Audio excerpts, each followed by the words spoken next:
Make money by blogging. Did you know that regardless of whatever you're personally passionate about, you can make money off of it? That's right. By simply writing about it and sharing certain key pieces of information about subjects you're passionate about, you can make quite a bit of money. The best part to making money through blogging is that it's completely passive. That's right. You only need to publish once, but you can make money many times over from the stuff that you've published a long time ago. As long as people are able to find those materials on the internet and they click on ads, join your mailing list, or buy stuff through the links you placed in your blog, you will make money. You can't say the same for freelancing or other active ways of making money online. This is why a lot of people are drawn to making money through blogging. How to get started. The first thing that you need to understand about blogging for money is that not all niches pay the same. Keep that in mind. You may be all excited about kids' socks, but if there's not enough advertiser demand, or worse yet, consumer demand for kids' socks, you're not going to make much money. The long and short of making money by blogging is to pick the right niche. This means that you have to look for a niche that has a high enough consumer demand, decent commercial value, involves topics that you're personally passionate and knowledgeable enough, and can accommodate many different money-making methods.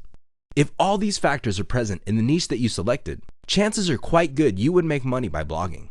The pros of making money through blogging. The big advantage of making money through blogging is that it's passive. You only need to write when you have the time, and you can make money off not only that post, but also on previous posts that you've published. If you publish enough and your blog gets enough traffic, this can translate to quite a bit of money every single month. The best part is you don't have to stick around to actively work for that money. The past work that you did continues to produce cash as long as people visit your website and click on links. How awesome is that? Another great thing about blogging for money is that you don't necessarily have to write. One of the most common misconceptions about this way of making money online is that you have to be an excellent writer. Believe it or not, you can just take what other people have published and repackage it on your blog and link out to the sources. This is called curation. That's perfectly legitimate as long as you link back to sources. Even if you can't write for the life of you, you can still make quite a bit of money blogging as long as you curate high-quality content in a tightly defined niche. The cons of making money through blogging. The big disadvantage of this way of making money online is that it takes some time to ramp up. It also depends on how visible you are on the internet. These go hand in hand. If you barely publish or you publish using the wrong keywords and you're not really optimizing your blog for search engines or social media, you're probably going to struggle for a long time. There are so many blogs out there that have failed because people simply did not promote them the right way, and they also picked the wrong niches. As long as you avoid these two pitfalls, you should be fine. Make money with YouTube affiliate marketing. YouTube is one of the top traffic websites on the internet. It is constantly on the top 5 of the most popular online destinations. This should not be a big mystery because a lot of people go to YouTube to upload or watch videos about all sorts of subjects. The subjects range from basket weaving to learning how to build a house to the latest music videos, as well as political commentary. You can pretty much find all these materials and more on YouTube. Not surprisingly, it gets a huge amount of traffic that tends to circulate within the website. This is what makes it a traffic goldmine. It doesn't just attract traffic to specific videos. People also click on recommended videos, as well as look for videos that fit their interests. This is where you come in. You can upload videos on YouTube to target a niche-specific, high-interest traffic, and then direct the traffic to your affiliate links. This involves posting up a video and including affiliate links on the description. If you play this right, you will get highly interested and highly targeted and qualified traffic to your videos. The key is to offer a lot of value. Please understand that YouTube has an algorithm that directly impacts how visible your videos are on that platform. If your videos don't get enough likes, comments, or other user engagement, your video is going to be buried. For example, if you offer videos on chihuahuas and your videos are very boring, flat, and are otherwise just glorified slideshows, don't expect your chihuahua video to attract a lot of eyeballs. That's simply not going to happen because there are other more interesting chihuahua videos out there. How to do it. How exactly do you set up affiliate marketing with YouTube? The first thing that you need to do is to select the right niche. This is the tricky part. You have to understand that everybody, and his dog it seems, has a YouTube video trying to make money off that video. That's how bad the competition is on YouTube. If you are clueless regarding this fact, you're probably going to set up the wrong channel. There'll be too much company, and you're going to fail. The key here is to find a niche that has decent search volume according to Google Keyword Planner tool. Use that tool to find keywords that get decent monthly searches. Chances are the people that are plugging these keywords into Google's search engine are also looking for videos on these topics on YouTube. Once you find topics with a decent search volume, the next step is to look at how competitive they are on YouTube. If it turns out that the niche you had your eye on already has thousands of videos on YouTube, you're probably not going to do all that well if you try to target that niche. Look for something that has a lower level of competition. Finally, your niche has to have affiliate programs offering all sorts of offers for that niche. It doesn't really help you if you find a niche that has decent search volume and a manageable competition on YouTube, but nobody's offering any affiliate products for it. There's nothing for you to advertise on your channel. You need to nail all these three factors down. Once you get a clear idea, you then look for existing video as well as text content in your niche. Find out what they all have in common and come up with a video that blows away the competition. Maybe your videos could be longer. Maybe your videos would have a higher production quality. Maybe you have better descriptions. Whatever the case may be, your material must blow away the competition. There must be a good reason for people to check out your videos instead of your competitors. Once you've created such a video, you upload it to YouTube and you then target specific keywords in the title of your video, the file name, as well as the description. In your description, include a link to either the affiliate product you're offering, or better yet, your mailing list squeeze page. Give people an incentive to click on the link. Maybe they can get a free booklet of some sort or a free video course in exchange for their email. Once you have their email on your mailing list, you can then send the affiliate marketing materials. The pros of YouTube affiliate marketing. The great thing about YouTube affiliate marketing is that video is very engaging. It is direct. You can communicate a lot more information through video than through the written work. Let's face it, people don't have very long attention spans. They want to get to the point quickly, and it's much easier to get and retain people's attentions through videos. You'll be able to persuade them better and build trust, which can lead to them clicking on the link in your video's description. The cons of YouTube affiliate marketing. The big drawback to YouTube affiliate marketing is niche selection. As I've mentioned above, YouTube is very popular, so you can bet that there are lots of people in the niches that you're thinking of targeting.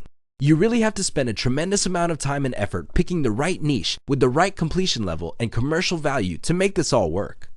Assuming that you're able to do that, the next step is to come up with high-quality videos. This is very hard to do on your own. Everybody's got all sorts of hot ideas, and most of these fall flat. The best way is to reverse engineer what other people have done. If you notice that somebody's blog post in your niche is very popular according to social media engagement, like Facebook likes or Twitter retweets, you might want to use that same topic and come up with an original video for that. Finally, another drawback to YouTube affiliate marketing is that it costs money to produce high-quality videos. Thankfully, by using freelance platforms like Fiverr, you can drastically cut down on your production costs. It's still not going to be free, but you can at least manage your video production costs.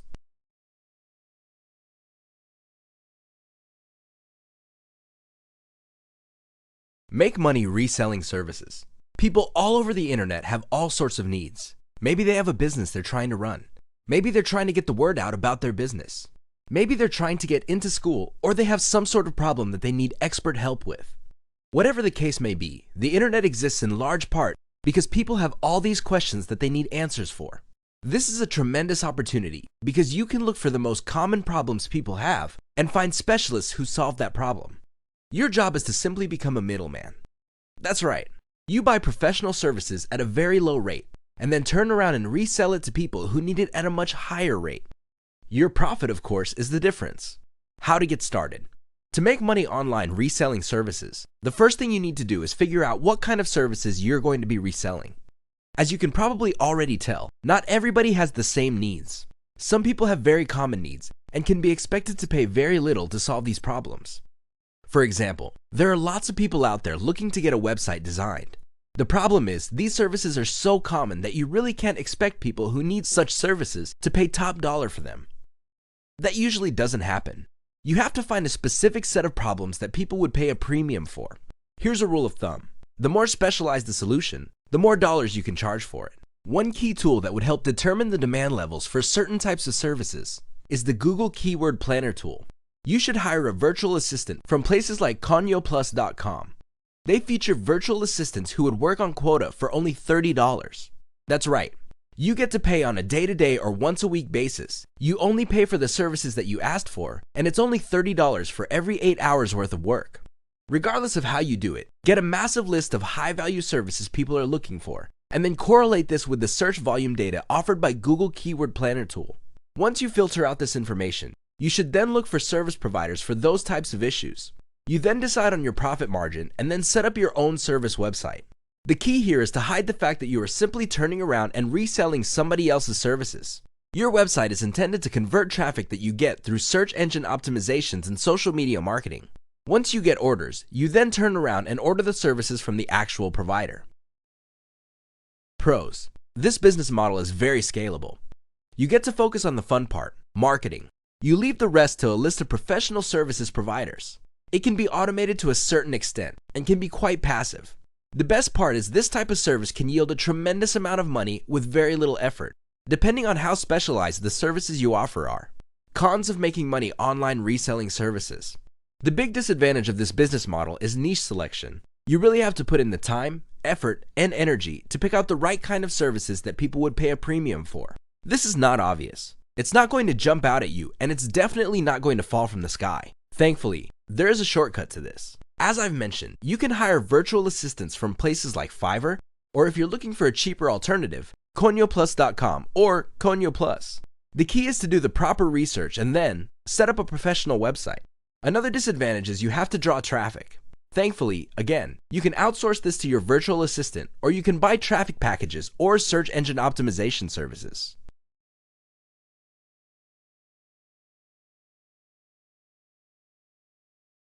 Make money with dropshipping. Have you ever wanted to sell stuff online like Amazon sellers? Have you ever wanted to set up your own online store? Chances are, if you're like most people looking to make money online, the idea has crossed your mind.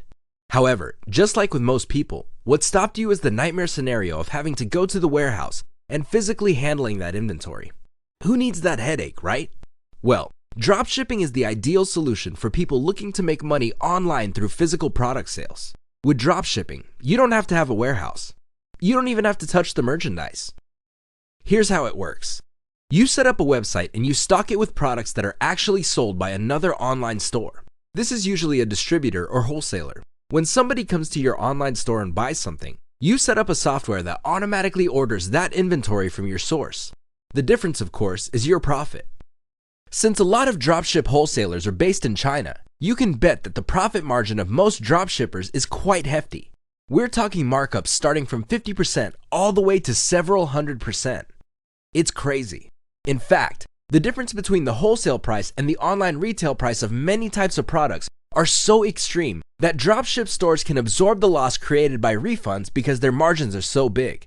That's how lucrative dropshipping can be. It all boils down to automation, niche selection, and finding the right supplier and driving traffic to your online store. How to do it. The first step, as usual, is niche selection. You have to pick the right product to sell. Please understand that just because a lot of Americans are buying a certain type of product doesn't necessarily mean that that product has a fat profit margin. If the profit margin isn't there, that product is not worth selling. Seriously, it's just going to cost you too many headaches and stress. At the end of the day, the money is simply not worth it. You have to find products that have a high enough return on investment and have a solid demand level while facing relatively low competition levels. This is a tall order because you're balancing all these factors. It will probably take you quite a bit of money and time to do it on your own. The good news is you can hire a virtual assistant from places like Conyo Plus or freelancer.com to do all this heavy lifting for you. The great thing about Conyo Plus is you can hire somebody on a day-to-day basis for only $30 per day. You can set a quota for that person to do the heavy data analysis of finding different products and cross-referencing them in terms of consumer demand and online competition. Once you've found the type of product you want to resell, the next step is to find suppliers for that product on AliExpress. The great thing about AliExpress is that you can set up software to take the orders that you get from the dropship store and relay it automatically to the AliExpress store. You can be asleep. You can be on the other side of the planet enjoying a tropical vacation. You can be out minding your own business. All of these happen automatically. At the end of the day, you just see your profit margin. Pretty nifty, right? You can use setups like Shopify to quickly set up your online store and then plug it into Oberlo, which automates inventory ordering and inventory entry. If this is too complicated, or if you think you have better uses of your time instead of doing this yourself, again, you can use freelance virtual assistants to do it for you. Set up properly, your store would attract traffic from the internet. When your visitors buy items from your store, your software will automatically order these inventory from your source. Pros. The big advantage of this method is you don't have to handle inventory. Another great solid point is that pretty much everything can be automated. Cons. The big downside to dropshipping is niche research. The bottom line is if you pick the wrong types of product or product categories, you're going to fail. You're not going to make any money. Either you're not going to attract traffic, or the return on investment is simply not there. Or you just have too much competition. None of these situations are good. They all lead to one place: failure. So it's crucial that you pick the right niche. Make money with Quara. Quora is a question and answer platform on the internet that is highly popular. In fact, it gets a tremendous amount of traffic on a month-to-month basis. It seems people can't get enough of posting questions online and having hundreds of people scramble to answer their questions. What's not to love? Well, believe it or not, this platform can actually help you make extra dollars every single month. When people post their questions, they're looking for people to suggest solutions. If you suggest a solution that leads to them clicking on a link, which leads to a page that has advertising, and they click on some of those ads and buy something, you make money. It really is that simple. How to do it. The first thing that you need to do is figure out what niche you want to target. Please understand that you're looking for reader interest. This means that certain questions on Quora get a lot more views than other questions. Obviously, you're going to target questions that get a lot more views. This increases the likelihood that you'll get a lot more traffic to your link. The next thing that you have to figure out is the kind of content that you can post on Quora, which will allow you to pull people to your target site. This is not always easy because when people post questions, sometimes the answer that they're looking for is very, very specific. You have to find a way of massaging their interest in this specific answer to translate to a click to your resource page. Once people are in your resource page, you must then write materials that will keep them on your site and clicking on your internal links until they like an ad or sign up for your mailing list. You make money when people click on an ad and buy something, or when they sign up for your mailing list. How does this work? Well, when people sign up for your mailing list, you get many chances of sending them updates. Many of these updates have affiliate links in them. If they click on the link and buy something, you make money. The pros of making money with Quora. The biggest advantage Quora brings to the table is that it supports all niches. Whether we're talking about midgets putting up a Christmas tree, or the histories of certain countries or religions, people ask all sorts of questions on Quora. Think of it as a question and answer version of Google. What's not to love, right? If you're looking for a place that draws people who are interested in specific issues, Quora is the place to be. Cons of making money with Quora. Don't expect to make money with this platform overnight. Just because you posted a really good answer and it had a lot of views doesn't guarantee that people would be motivated enough by your answer to click on your resource and click ads on your resource page. Usually, you have to post quite a number of answers to gain traction to your target site. Also, depending on the niche of questions you're specializing in, there might not be all that many questions on Quora. There will be a few, but the views for those few questions may not justify you putting up a special page to try to monetize that traffic. Again, this is where niche selection comes in. You have to find a happy marriage between high enough question volume and commercial value, as well as average monthly search volume on Google. All these correlate to a niche that may yield a positive return on investment. The shortcut to this is to hire a virtual assistant through places like Fiverr.com, Freelancer.com, or if you're looking for a cheaper alternative, ConyoPlus.com.